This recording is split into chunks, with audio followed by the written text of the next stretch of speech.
MLG Pro League. Benson joined by Maven, currently in the Optic Nation versus Epsilon, game number 2 of the evening. And Optic Nation do have the lead in this one, 2-1. It's an Epsilon host though, so potentially could go to that game 5. Wasn't really impressed by anything we saw on host though from Royalty in that uplink comeback Maven, so maybe Optic Nation do try and steal this one. Yeah, and that's a tough map sometimes to really get rolling with an ASM1, especially when you don't really have control at all and you're constantly being pushed or have that mid-map pressure over glass with the bow. I mean, it just looked like a frustrating game overall for Epsilon. But let's see what they can do here. Right now, it's pretty tight through the first minute. We've now rotated over to this D-bomb site.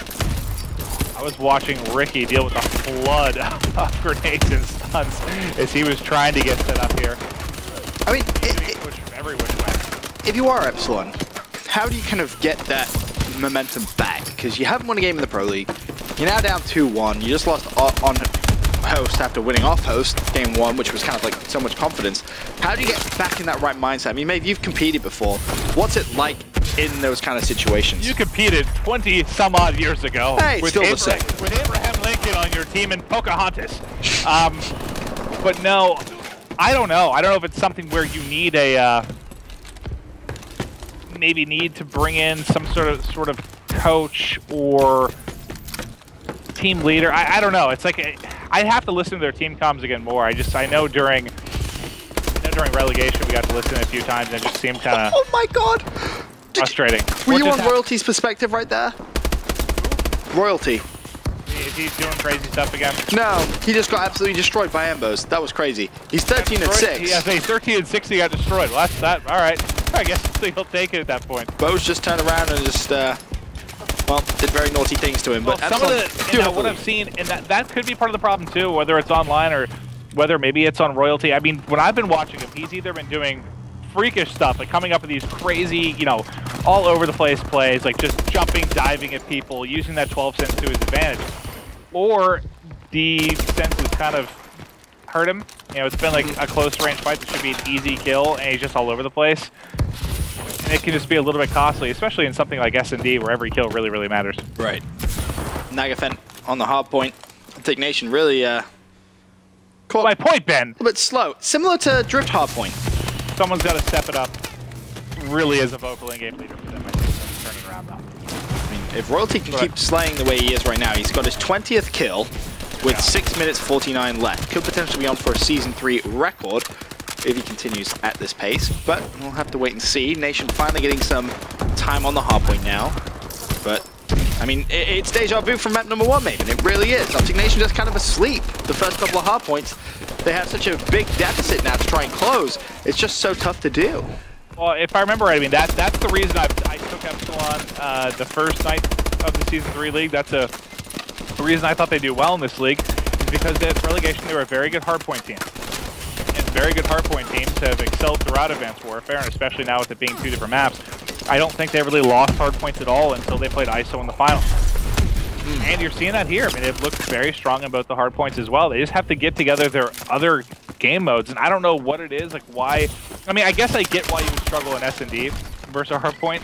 Obviously, they're a lot different, but I feel like you should be able to get stuff going in an uplink game. Yeah, I feel like there should be a lot more relation there. Or maybe this team is just one, you know what, we're going to get our 2 hardpoints, we've got to find a way to take another game. Yeah, I think that's where the communication really kind of kicks in that uplink, where, them not having the best communication really affects them quite heavily. But it's just so weird to see a team, play so well in hardpoints despite not really being communicating on the same level as potentially they should. Typically, like, hardpoint, if you're not good at hardpoint, typically your team's not going to get anywhere. Right. Usually throughout any Call of Duty that's had hardpoint, if you struggle in hardpoint, you're not going to really do well, especially since it's like your game 1 of the series, really leads things off, and now with there being 2 of them. But they've got to find a way to make it work, and if that's what they're doing, they're going to put their time and focus into being a strong hardpoint team, and they're just going to need to find a way to steal one, then all right, but you got to get to a place where you're at least starting to steal one. Yeah. Royalty 27-13, almost 30 kills in 5 minutes of game time.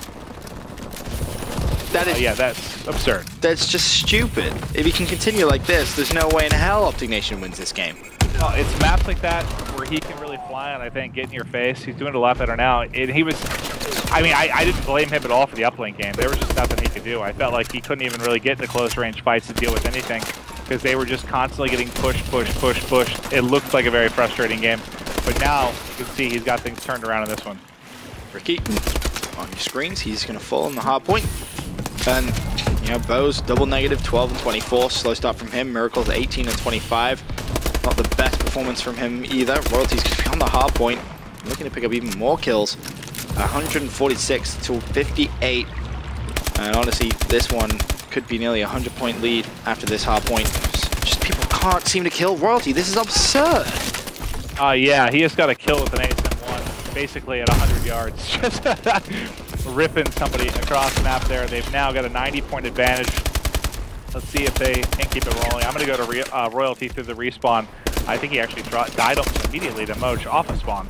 He did, but he's back up now, and he's probably going to do something ridiculous. Spot to play mid-cut, and able to get Moch pretty weak, but does fall. 153 to 71, so Optic Nation actually starting to get a little bit of points in this one. If Epsilon throw this away, I don't know how you kind of recover from something like that. I think they've got this one. Again, they've played very, very well. And hard point, you saw the entire kill feed there, red, except for the Remy team kill that may hurt a bit, but it seems like they're still able to get control. And right now they're almost in scrap time anyway, so if they lose a couple he's shooting here, bodies too. Shooting bodies there, he's shooting a Moch, and you can see he will be the first player to rotate over as well.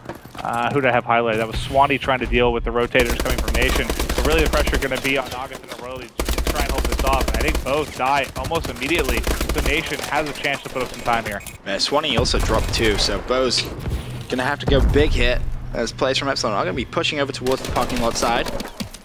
Bo's with one, and that's the problem when you lay prone in a game like AW. Around a corner, players just dash straight through and get control. And Epsilon in full control. This, as we said before, their game really to lose. 100-point lead once again. Optic Nation got broke way too easy on that back parking lot. And, you know, the dream is still, oh my god, Royalty just got hit with the movement again. That's twice I've seen Royalty get world start. That is crazy.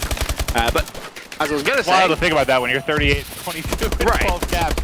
But I think that's, again, it's just something you're going to have to deal with when you play 12 cents. So I don't know if you agree, but you're going to get kills you won't or you shouldn't on a lower sense, but I think you're also going to throw away some. Like, you kind of have to. I mean, every now and then, you're going to flick a little bit too hard with the thumb. You're going to be shooting off. I just think that's what you're going to have to kind of live and die with Royalty. Yeah, I agree. It is something which, it goes both ways, right? You're going to, as you said, win some, you're going to lose some as well. But still, potential for you to steal the prediction here. Epsilon could still get that first win, but they're going up against Optic Nation in that Game 5 Search and Destroy. I mean, it isn't over just yet, but it pretty much is with Swanee on this hard point. Royalty slowed down massively in the second rotation of Hills, though. Only 11 kills, well, 12 kills in the whole second side. So, well, they've had somebody go massive for both the respawns. It was Remy off post in Game 1 went huge. You have Royalty go huge here, and just really strong individual performances in the respawn or in the hardpoint. Again, they've been playing hardpoint but strong. I mean, as long as they've been together, they've looked like a good hardpoint team. So I'm not surprised to see them win both.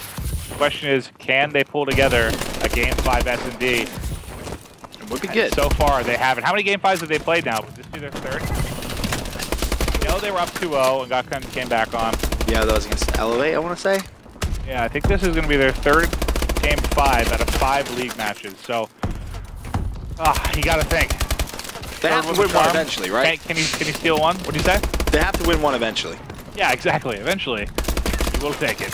Whether today is that day, we'll wait and see. But Epsilon desperately trying to avoid that 0-6 start, which would be horrendous. Let's be completely honest. And they have a chance to. Going into a Game 5, it will be an Optic Nation host. I want to say it's a Riot Search and Destroy. I may be incorrect though, so don't quote me on that one just yet. But going back to kind of Vulcan Fantasy, Remy put up some big numbers in today's performance. So if you drafted him today, you've managed to get yourself an absolute steal. Sub 1,000 salary, 9,333. And, you know, so far he's put up over 10,000 points for your fantasy team. So really doing a big job for your team today. For now though, we're going to go to a quick commercial break. When we return, Game 5, Search and Destroy.